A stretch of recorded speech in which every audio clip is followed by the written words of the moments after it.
Update po sa ibinalita naming mag-iinang natagpo ang patay sa loob ng isang sasakyan sa San Rafael, Bulacan. May mga tama ng bala ng baril sa ulo ang 31 taong gulang na ina. Gayon din ang mga anak niyang edad 4. Batay sa tracking ng Police Regional Office 3 sa mga CCTV, nagpunta mag-iina sa mga magulang ng babae sa bayan ng Angat noong August 19.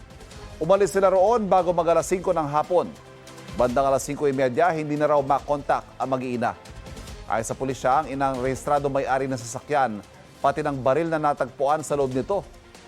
Pasintabi po, kabilang sa mga iniimbisigahan ng pulisya, ang posibilidad na ang ina ang bumaril sa kanyang mga anak bago umano nagbaril sa sarili.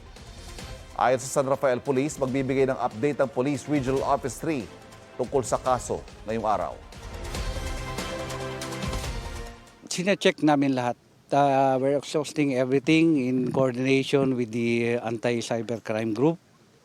We submitted the cell phones na na-recover para matingnan natin kung ano yung mga content doon. Sabay-sabay na lang natin sabihin when the results of the forensic examination will come out.